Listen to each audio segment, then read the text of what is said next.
IPL 2025 big update. এই মুহূর্তে big update. কেন বিগ আপডেট? আইপিএল বিসিসিআই ভারতের ক্রিকেট বোর্ড ইতিমধ্যে ঘোষণা করে দিয়েছে রিটেনশন পলিসি, প্লেয়ার সিলেকশন কত টাকা একটা করে দল, এক একটা দল কত টাকা খরচ করতে পারবে, এইটা নিয়ে আমি আলোচনা করব। আমার সাথে থাকবে ভিডিওটাতে। তো আমি শুরুতেই বলবো 2025 আইপিএল হবে মেগা নিলাম, যেটা 3 বছর পর পর হয়। সেই মেগা নিলামের কিছু রিটেনশন পলিসি থাকে, প্লেয়ার ধরে রাখা, প্লেয়ার ছেড়ে দেওয়া, এটা নিয়েই কথা বলবো। তো 5 জন খেলোয়াড়কে ধরে রাখতে পারবে, মানে রিটেন করতে পারবে একটা করে দল 5 জন খেলোয়াড়, এবং একজন আরটিএম করতে পারবে একটা প্লেয়ারকে। মোট 6 জন, বলতে গেলে 5টা প্লেয়ার তারা রিটেন করতে পারবে, এবং তাদের বরাদ্দ এক একটা দলের বরাদ্দ হচ্ছে খরচ করতে পারবে 120 কোটি টাকা করে, যেখানে অন্যান্য বছর 90 বা 100 কোটি টাকা ছিল, এবং এটা বাড়িয়ে 120 কোটি টাকা করেছে এবার। এবং 5 জন প্লেয়ার যে একটা রিটেনশন পলিসি দিয়েছে, এই 5 জন রিটেনশন পলিসিটা তারা 75 কোটি টাকা খরচ করতে পারবে।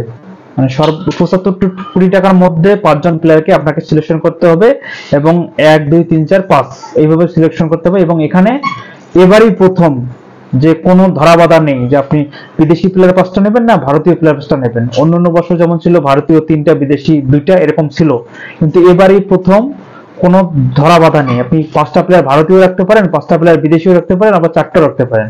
তো এই জন্য কোনো টিমগুলো অনেক শক্তিশালী করার জন্যই মূলত ভালো ভালো প্লেয়াররা কেউ ছাড়তে চাইবে না, এটার জন্যই কিন্তু এই চিন্তা ভাবনা করেছে। তো এটাতে আমার কাছে মনে হয় যথেষ্ট সুবিধা পাবে হায়দ্রাবাদ টিমটা, কারণ হায়দ্রাবাদ টিমটা বিদেশি নির্ভর টিম ছিল, এবং তারা এই Henry Klaasen, Adam Markram, Pat Cummins তাদেরকে ছেড়েই দেবে না। তো এই জন্য আর কি কারো কারো সুবিধা হবে, কারো কারো আবার একেবারে খারাপ হবে এমনটা না, কারণ আপনি চাইলে ভারতীয় প্লেয়ার রাখতে পারবেন, আবার না চাইলে আপনি এভারেজ করে রাখতে পারবেন বা আরটিএম করতে পারবেন। তো আমি এখন এই যে 5টা প্লেয়ার যে তারা একটা রিটেনশন পলিসি দিয়েছে, প্রথম প্লেয়ারটা যখন চয়েস করবেন, আপনাকে চয়েস করতে গেলে আপনাকে 18 কোটি টাকা বরাদ্দ তার জন্য, এবং দ্বিতীয় প্লেয়ারটা হচ্ছে 14 কোটি টাকা, এবং তৃতীয় নম্বর সিলেকশনটা আপনাকে করতে হবে 11 কোটি টাকার মধ্যে, এবং চতুর্থ নম্বর সিলেকশনটা আবার 18 কোটি, এবং পঞ্চম নম্বর সিলেকশনটা আপনার 14 কোটি। বলতে গেলে আপনার 18 14 11, দুইটা 18 কোটি, দুইটা 14 কোটি, একটা 11 কোটি। আরে ভাই, টাকা ছাড়া কোনো কথা নেই এবার। মানে 25 সালের আইপিএল যে মেগা নিলাম হবে, নিলামের আগে যে ধরনের আপনি যেগুলো ধরে রাখবেন, এই ধরে রাখা প্লেয়ারকেও আপনার 18 কোটি টাকা দেওয়া লাগবে, ভাবা যায় তাহলে কি টাকার ঝঞ্ঝনানি হবে এবার আইপিএলে। আমার তো মনে হয় কোনো প্লেয়ার এবারের আইপিএল ছাড়তে চাইবে না, কারণ এখানে আপনার টাকার ফুল ধরবে এবার, যেখানে 100 টাকা 20 কোটি টাকা বেড়ে গেছে, এবং হয়তো বা নিলামে 26 কোটির মতো ছিল, হয়তো বা আরো এরকম 25-26 কোটি এবারও উঠবে, কোনো না কোনো প্লেয়ারের উঠবেই। তো ফাস্ট বোলাররা সব বেশি উঠবে, যখন আমরা গত বছরে দেখলাম মিচেল স্টার্ক, প্যাট কামিন্স কিরকম দাম উঠলো, হয়তো বা এবার আইপিএল এরকম প্লেয়ারের ফাস্ট বোলাররা, জোরে গতিক বোলারের দাম উঠবেই। তো রিটেনশন পলিসি তো আপনাদেরকে বললাম। তো এবং এক্ষেত্রে আপনাদের কাছে কি মনে হয়? এবং আরো একটা তার অপশন রেখেছে যে আরটিএম এর যে একটা অপশন আছে, এই অপশনটা হচ্ছে আপনার যে প্লেয়ারটা আপনার 5 বছর আগে দল থেকে অবসর নিয়েছে, এই প্লেয়ারটাকে ভারতীয় দলে যারা যদি মানে একটা প্লেয়ার আনকাপ, তাকে আনকাপ বলা হয়, এই আনকাপ প্লেয়ারের জন্য 4 কোটি টাকা দিতে হবে।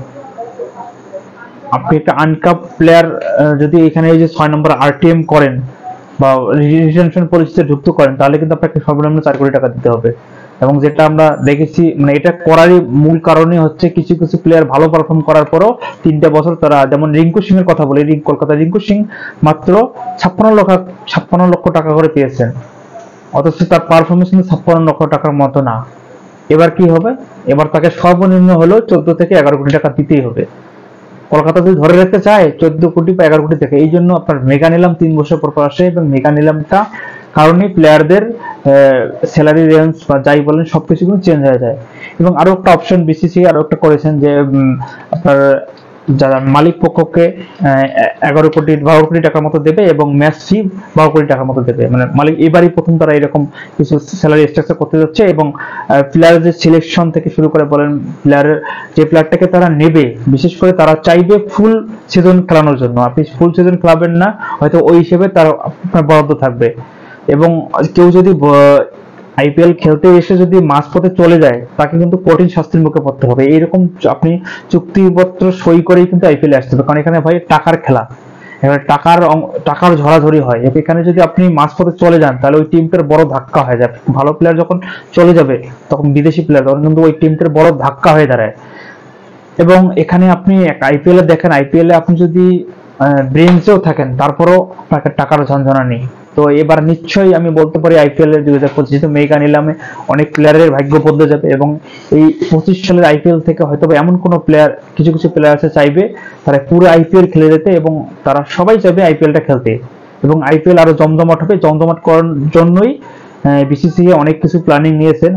ম্যাচের সংখ্যা বাড়তেছে, সবকিছু ব্রডকাস্ট সবকিছু বাড়তেছে, এবং খেলার স্যালারি যে স্ট্রাকচার বললাম প্লেয়ারদের সেটাও বাড়তেছে, এবং একটা জমজমাটপূর্ণ যে ম্যাচ হবে এটা বলা যাচ্ছে। এবং হয়তো বা আরো কিছু আপডেট আসবে, এগুলো নিয়ে আপনাদের সাথে আমি পরবর্তী ভিডিওতে কথা বলবো। সে পর্যন্ত ভালো থাকবেন, সুস্থ থাকবেন, ধন্যবাদ।